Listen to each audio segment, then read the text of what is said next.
I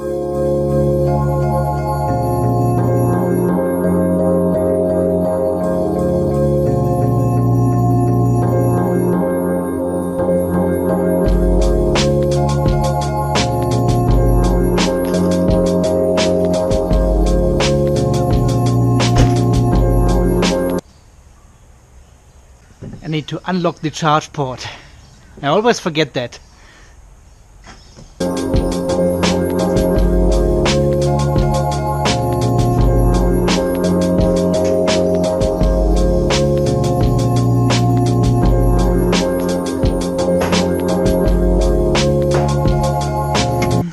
Morning all. Yeah, I don't know, with this cable management stuff here, this is just not ideal. It worked good for the Outlander because the charge port was on the other side, but now I need the full 7 meters of cable to reach the charge port on the other side of the car, and it's always a hassle in the morning to get all these cables. Probably that's why I don't charge at home.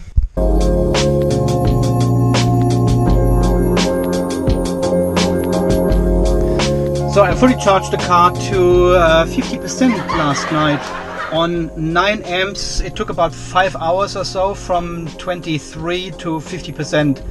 So I can easily recharge the car fully here with the mobile adapter. I still got 3 amps to go until 12, which is the maximum power you can draw from this mobile connector. UMC, Universal Mobile Connector. But 9 amps last night, that was about 11 kilometers per hour, I think. And it's now exactly 50% full, 192 kilometers. I'll go to the university again this afternoon and charge to 80%. And then we are good for the rest of the week. Yeah, but this cable management stuff is not ideal. I don't really know what to do with that. I don't want to reverse into the carport here either, because then the charge port would be over there somewhere and the cable. Any ideas? So we're doing another test to work again. We've got the usual graph here as always. Prediction is always the same of the car. It looks like it has all these little kinks in here.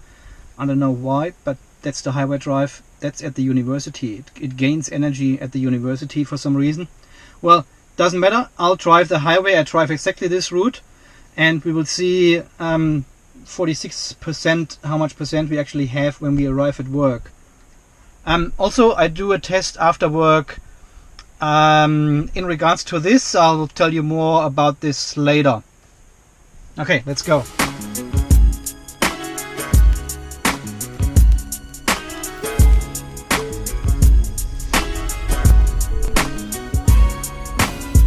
Got 18 degrees outside, but the car was on charge overnight on 9 amps, and we have no limit on the region this morning.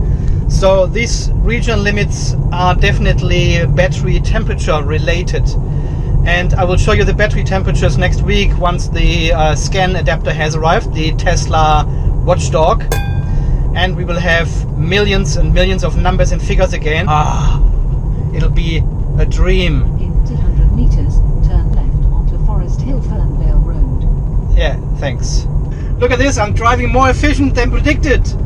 I'm just driving normally. I don't let the car coast, I just drive with the power engaged, with a little bit of acceleration in the car. I'm using power and the car says I'm more efficient than predicted. What? So when I let the car coast and roll in neutral, and it is less efficient than if I drive? Come on.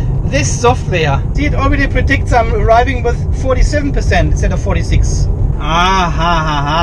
Here we go. Acceleration on the highway makes a little dint in the curve, so it goes down and is now less efficient than the prediction. Prediction was more linear, but because of my acceleration here, it went down, and now we are less efficient than less efficient than the prediction. But now it comes back. What? Well, I tell you what, this autopilot is so good. It is so good. We did this test drive yesterday with my tax agent, and the autopilot just shined. In town, out of town, it was just amazing how good this autopilot is. Even the sharpest bends and curves it made without any problem at all. It's just amazing. So the world famous UQ overpass, 144 watt hours per kilometers here. Oh, there's a truck.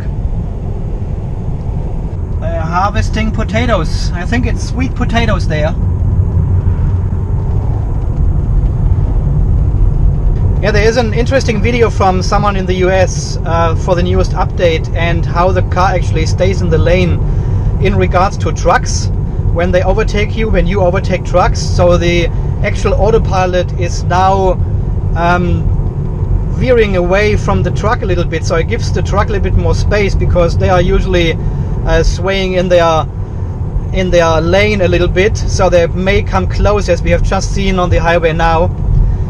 And the software actually realizes this and puts the Tesla a little bit on the left hand side of the road.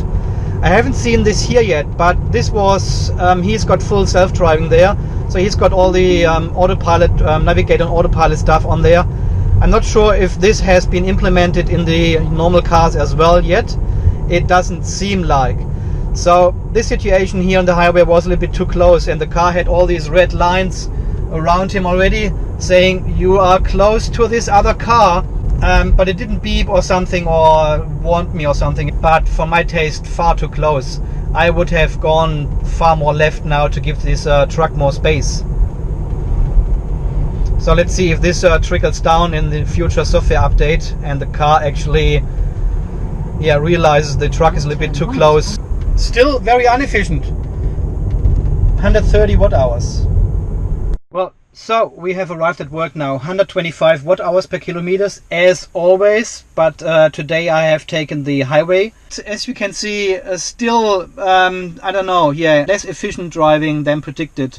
The grey one is predicted, green one as I drove. At the beginning it looks like I'm more efficient for some reason when I go down this hill from home, but then going onto the highway, accelerating hard, so the line goes down, I'm using more energy, and then it stays under this line. I don't know, we do more testing after work when we I'll tell you more about this later.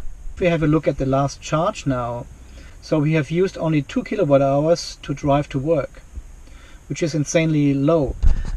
With the PHEV I always used about 3.5 to get to work, so it was about 7.2 kilowatt hours all in total for going to work and then back home, and this one has used only 2 for one direction. Also on the mobile phone, it actually gives you an indication when you start charging at 10 p.m. at 87 kilometers, and it stopped at 5 or 5:15 in the morning at 193 kilometers.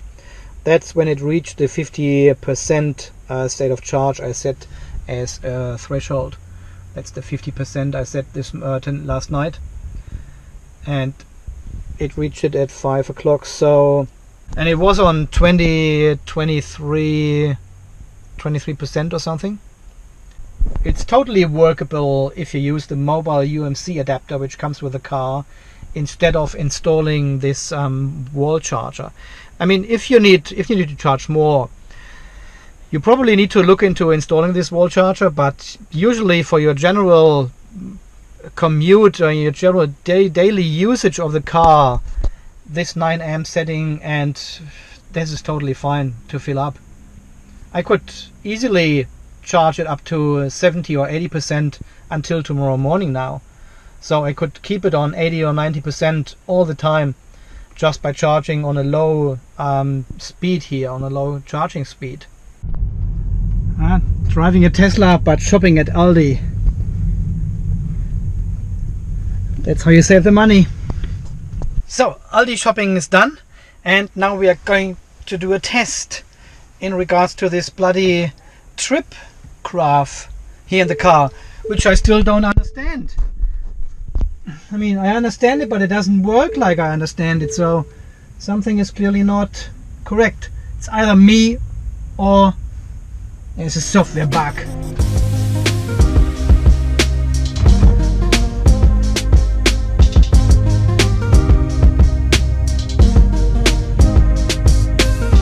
So, ladies and gentlemen, we are on top of the highest elevation we have in this area here. I will go down this hill here and trying to let the car roll and coast in neutral mode. What I will do is I will set the navigation to this point here. Navigate to there. It's 2 kilometers downhill. I will try to use no energy at all or very little energy. The prediction even says it's actually increasing a little bit. It's saying I'm regenerating energy, so it's only 2 kilometers. That's the only test I can do here. Okay, let's let these cars pass. Oh god, how stupid, really. So now, because I let the car coast and roll, I should be above this predicted line here.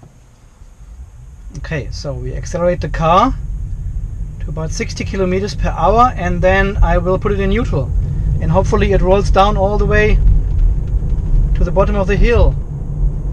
All right, here we go. Neutral. There we go. We are neutral now. I need to brake a little bit sometimes, maybe. I don't know. Depends on the traffic. Oh, we are far too. So let's see. Oh, this car, no, really? Come on!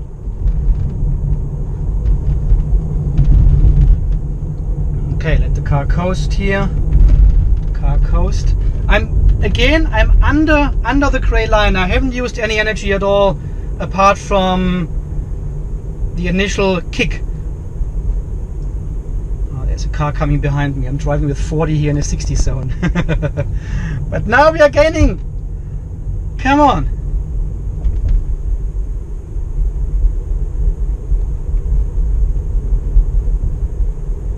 50 free rolling.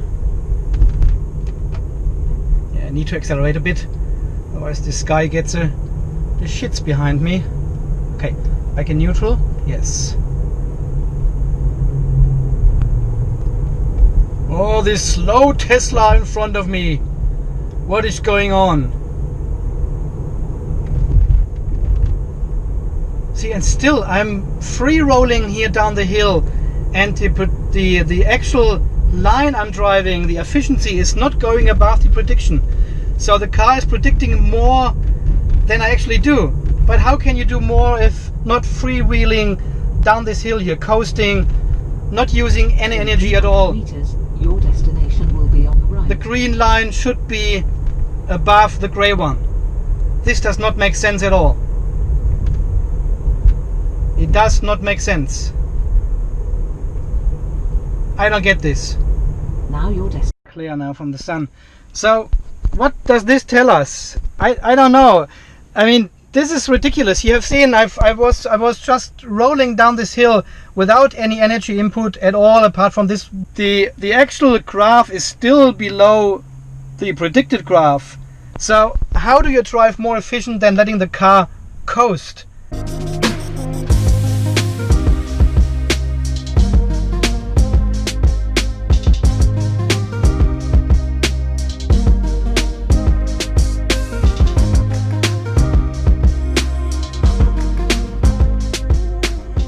See, look at this here, last 10 kilometers. This is the last 2 kilometers I've driven here.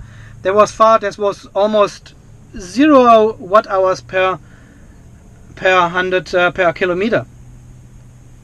And then I was regenerating at the end, but apart from that it was just like 50, 150. That's like 40 or something, 40 watt hours per kilometer here. What I've used, which is maybe the standby power of the car anyway, while it's turned on and recording cameras and all this kind of stuff. I haven't got air conditioning on at all. I cannot wait until I get this app to see what's actually going on inside the car. This does not make sense. So, and this is the next trip we are doing at the moment to the UQ charger. And I'm driving just normally. I don't try to be overly efficient.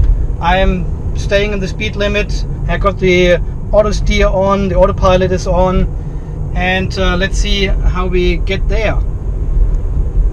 At the moment we are on par with the prediction.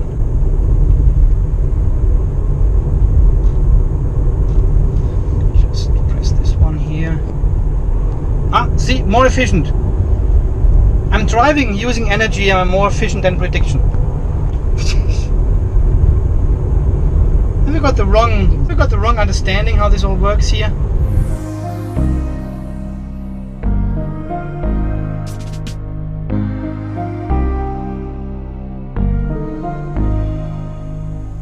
So I will use the ChargeFox app the very first time today to port A. How do I available? Plug in your vehicle. Okay. All right. Let's plug in then.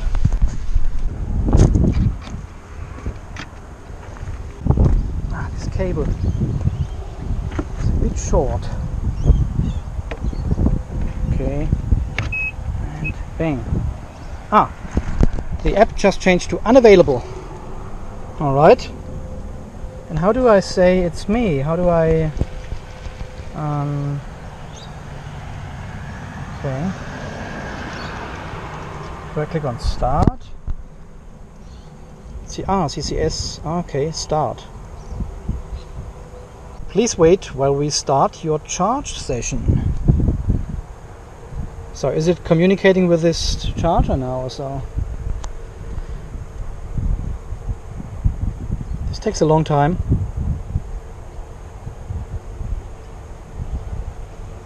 Something not working. Maybe. There we go.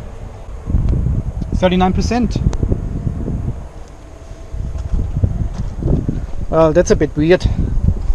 Yeah, that's a bit weird. Okay, set limit to 80%. There we go. 80%. Done. And this takes half an hour now. From 39 to 80%, half an hour. Okay, let's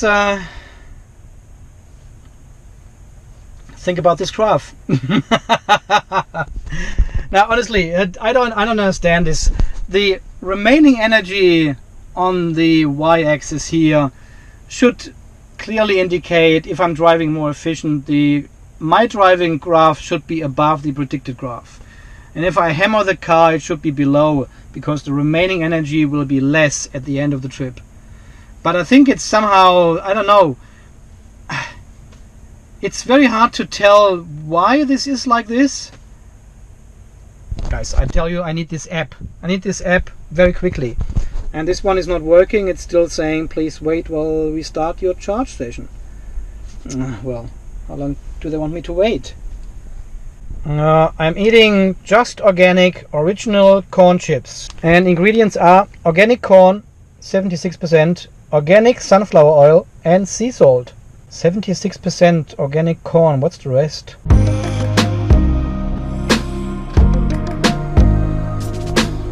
Well, this app still tries to start the charging station while I'm already charging. So, don't know what's going on here. The app is not working. Or it's not communicating with the box.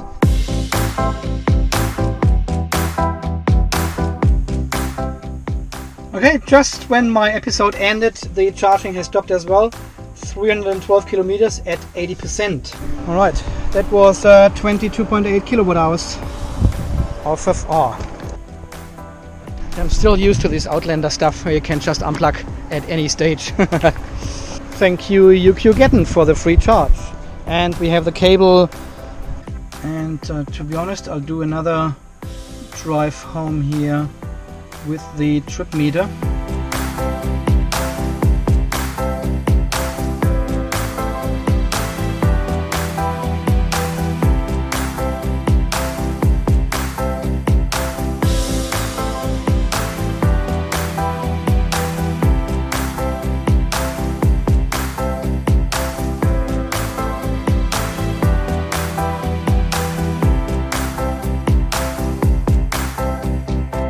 On the highway where I have driven most frequently with the car, it takes about 35 seconds until it nags you again to put your hands back on the steering wheel if you don't do it before that.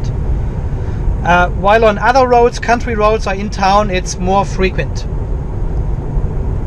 Makes sense. And here on this country road, it's every 12 seconds when it nags me. I haven't driven often here with autopilot, so maybe new data for the car. See, there's again. Every 12 seconds. So, and we are now back home. 159 watt-hours per kilometer, of course, because it was almost highway driving. And under the prediction again. I have no idea. I don't know. Regardless how I drive, if I've locked the car, if I drive very, very Miss Barry, I can't get my driving style above. I can't drive more efficient than the car predicts. For some reason. I don't know why. See, I didn't even drive overly efficient for the last 10 kilometers, 155. Okay, I'm looking forward to read all your comments down below how this trip graph works. Maybe it looks better like this. It looks much better like this. But when I zoom in, it gives you the whole truth, which is not good. Okay, anyway, guys, yeah, let me know what this is and how this all works. And as always, thanks for watching. Thanks for your support. This is Andy from Unplugged TV Australia, signing off. You stay charged, and we will see us again in the next video very, very soon. Hopefully, the new Tesla watchdog is then here. It's a long way from Germany to Australia. It takes probably a week at least. Okay, guys, see you then. Bye bye.